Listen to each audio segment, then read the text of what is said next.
My name is Jamie and I garden in Zone 9B in Buckeye, Arizona. I'm an intermediate gardener at best, but I really would like to share what I have going on in here and how I keep this garden green year round in the low desert. I've only been uploading on Instagram and TikTok, but I thought 2026 is the year for me to start YouTube. If that interests you, go ahead and click like and subscribe.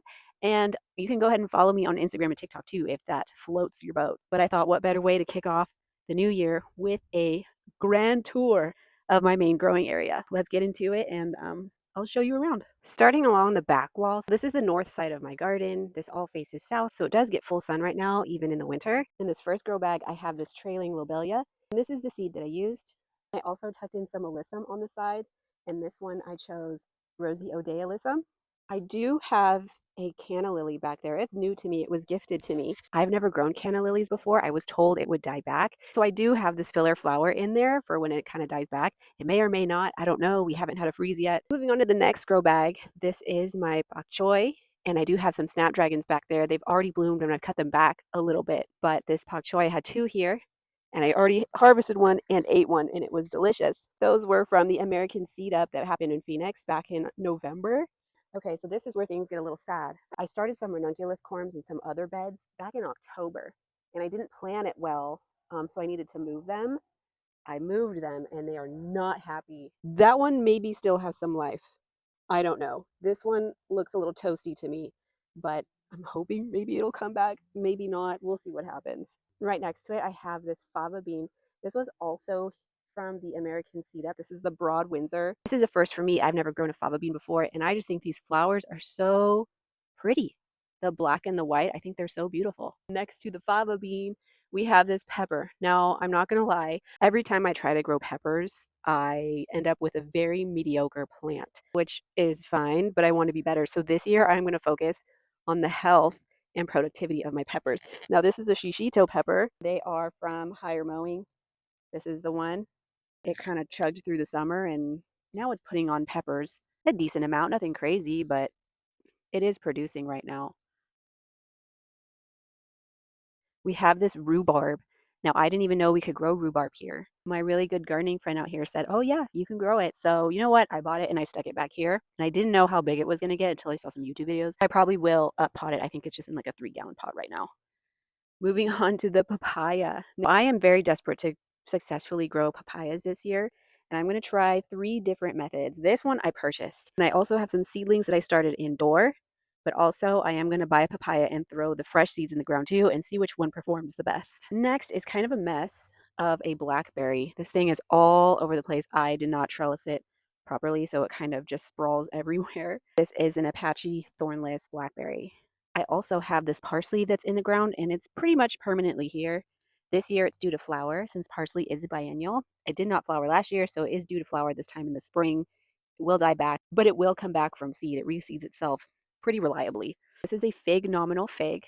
It's probably between 5 and 6 feet tall.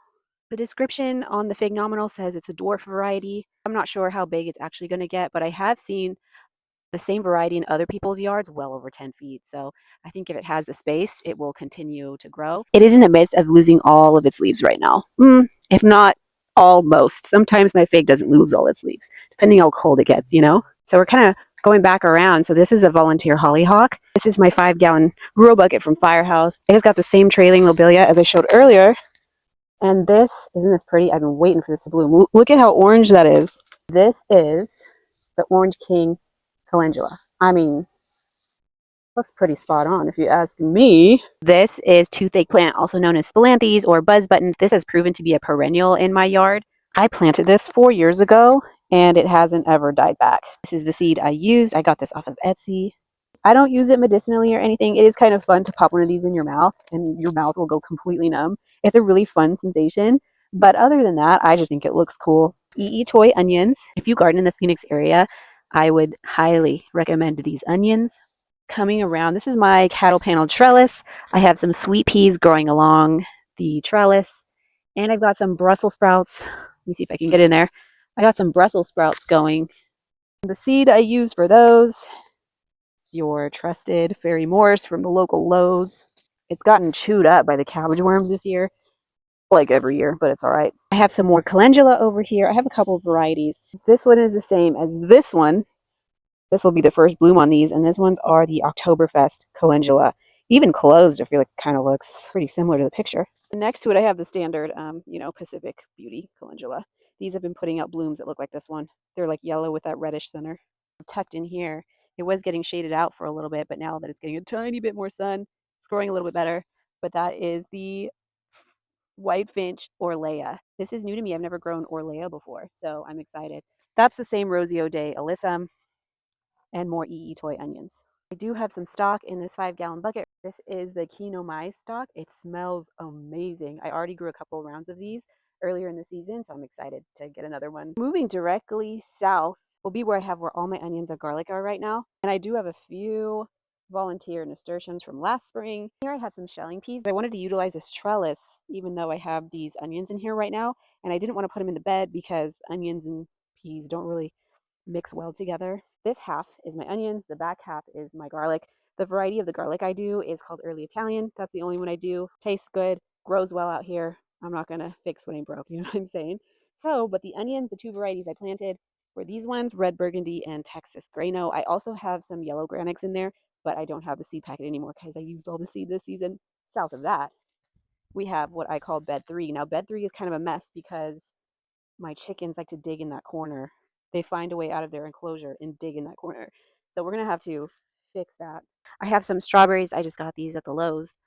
More EE Toy onions. I have a celery tucked in here. And this bed gets a decent amount of shade. So I don't expect this bed to really take off until the sun starts going into its spring position, and it'll do much better. I do have a celery chugging along. This one, the Utah variety from Botanical Interest. This is a rapini or broccoli rabe. This is my first time growing this variety. It looks beautiful. Also from Botanical Interest, my chickens have ate these to the bones numerous times. So my kale is on the struggle bus and has been on the struggle bus. This is what I used. This was my Puerto Rican black bean. It looked beautiful in the summer and early fall. Now it looks like it's definitely on its last leg. I just have to collect seed from it. On the other side of the rapini, I have a straw flower. It's tucked in here. I pinched this one, so I did set back its flowering. And this one is from the good old Dollar Tree. So I don't know what color this one's going to be. These are the newest beds that were put in. This one, I didn't put anything in there for the fall and winter season because it just gets a ridiculous amount of shade. I could have put herbs or something in there, but I didn't. But it was, tell you what it was. It was a loofah. Still waiting on those to look any sort of dry. And I did have some cotton in here for the flowers in late summer. They look a little rough. My carrot bed, this also does get a decent amount of shade, but it's just enough sun to get it growing. I have 5 varieties in here and a volunteer zinnia. I try to grow different varieties of carrots every year just to see what my family likes. There is one non-negotiable. The one non-negotiable is rotilled, and I get that from Renee's Garden Seeds. I don't have a seed packet because I used it all this season. I'll see if I can insert a picture for you because it is one of the best carrots that we've ever had. I am growing your standard Danvers 126. This is new to me, the Nantes Hafalong Coral, something like that. And then I threw in a rainbow blend. This is just from Home Depot. They're looking good, but they won't take off until, like I said, the sun comes over here more, and then they'll really take off. Here's my in-ground bed. It's, like I said, it's 6 foot by 6 foot. I did throw down some more poppies and larkspur to fill it in. The hollyhock in the back is seed that I got from a local farm, so I don't know what color they're going to be. Here's that straw flower that bloomed. Isn't it cute? Isn't that a pretty color? This is the seed I used. Next to this beautiful straw flower, I have some dill. Loving this weather right now. This is the bouquet dill from High Mowing. In the corner over there, this is a cute little daisy. This is a Swan River Mix. Very cute. I think it's good for fillers and borders and stuff. Very cute. In the front here, this is a Dunetti daisy. Dunetti mix. That's this right here. It looks like it's going to bloom soon. I have another one in the corner over there. So this gets more shade. So you could see when it gets a little bit of sun in the afternoon, it does a little better. This bed is also shaded out quite a bit in the winter and late fall, but it's all right. Next to this daisy, I have a petunia. This bloomed earlier in the season. It's a double petunia. Got it from Swallowtail. It was beautiful. So I'm excited for it to bloom again in the spring. This is a gazania. This is a seed I used. I don't know what color it's going to be, so it'll be a little surprise. That's Breadstick. She's a cutie. So on the outside of this bed, so this vinca is just from the Lowe's. This is a yarrow I planted 3 years ago. It looks a little rough by the end of August, but in September when the nights start cooling down, they spring back to life. This is the seed I use for this particular yarrow. It's medicinal as well as pretty. It's good for fillers and bouquets and stuff like that. I have some chive in here. This has been here for 3 years. There's some of that trailing lobelia. This has bloomed a few times. Let me see if I can find any blooms on it right now. No, it's that same seed that I showed you earlier. And in the corner, I have this trailing nasturtium. These leaves are massive. These are like 4 to 5 inch leaves. It did just bloom. This trailing nasturtium, I used this seed. I was hoping for more of a purpley tone, but this mauve tone is actually really pretty, isn't it? It's like soft, very cottage garden-like, you know? I just thought it was really pretty. Gorgeous. I do have this terracotta pot with a petunia in it, just your standard petunia. It hasn't bloomed yet, so I don't know what color it is. I have some more of that Utah celery, and these are brassicas, and it's not like me, but I don't remember what I put in here. It's either a Romanesco or a cauliflower. I think they're both technically cauliflower, so I'm not really sure what it is. So I'm waiting for it to produce a head for me so I could be sure. Golden sweet pea is really pretty. This is my first time growing a yellow variety. This is the seed that I used. It is sweet. It's not as sweet as my standard snap peas, but they're good. And I really like that the flower is purple, and then when they get pollinated, it turns this like bluish color. I think it's pretty. Here's a little grow bag I have between the beds, between my onion bed and the bed with the unknown brassicas, but I have one leek. I had three, but my chickens yanked out two of them, so now I have one. This is a Bulgarian giant. It's doing all right. Curious to see how big it'll get. This is my very dramatic artichoke. It is suffering some aphid damage right now. This baby is about a year old. She produced 3 heads of artichoke for me last year, so I'm hoping to get a couple more. It did produce a pup, but it is suffering some stress from the aphids. This one is Imperial, and I got it at Johnny Seeds. I don't have any more seeds, so I can't show you the packet, but it's the variety Imperial. These are snap peas. I have been saving seed for these for about 4 years now, so this is saved seed. I believe the original seed was from Botanical Interest, but this one produces very, very well for me, and I believe because it's saved, and I grow it in the same spot every year. Oh, and actually, this is the first flower I've seen on it. Cutie patootie. But yeah, you could see the difference between how lush this one is versus this golden pea. I don't know if it has to do with location or that this seed is really strong and probably regionally adapted at this point. This is a buttercrunch lettuce, botanical interest, marvel of 4 seasons. That's what it looks like. These are newer. I just planted these not too long ago. This is a red romaine called, was it Cimarron?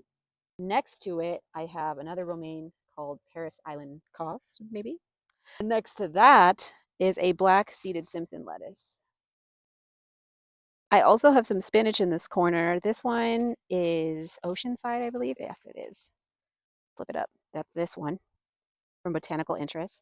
I also have another little lettuce. It's a baby right now.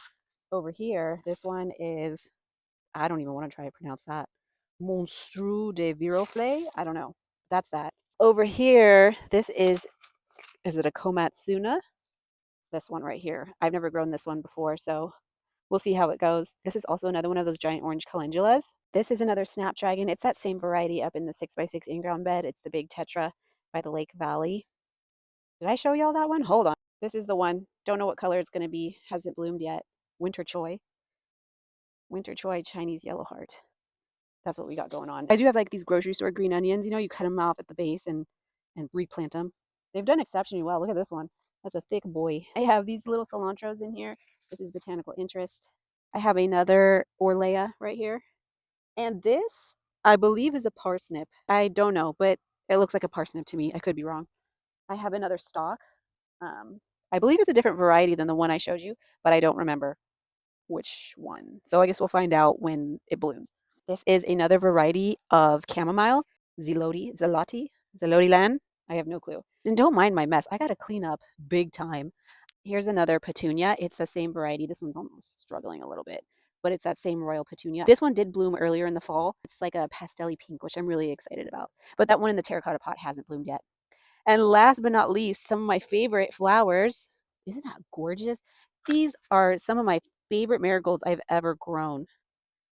These are just amazing. Let me grab the seed for those. This is Keys Orange.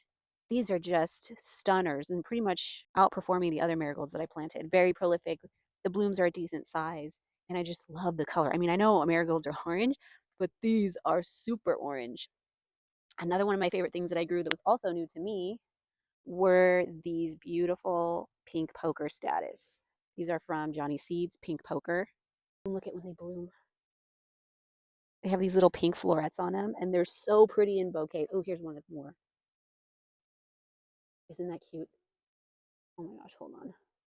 Aren't those pretty? Oh my gosh, me focusing. There we go. Oh my gosh, aren't those pretty?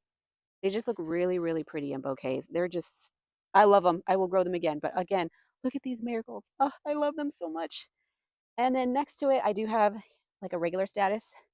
Let me just zoom out here. These ones are going to be blue. These are the heavenly blue status. And that pretty much wraps it up. I'll kind of give like a quick pan. So we kind of made our way around the back into the front. And that's my main garden, guys. Like that's the main part of it. I am trying to expand. That's coming in the spring. But for right now, that's pretty much what I got going on. Gosh, I love those marigolds. But that's pretty much what I got going on. Thank you for joining me on this lovely, lovely garden tour. I know I like to look at what's in other people's gardens, so I hope that you enjoyed it too. I'm going to start uploading on Sundays and Wednesdays on YouTube. In between, you can go ahead and follow me on Instagram and TikTok, and I will see you tomorrow.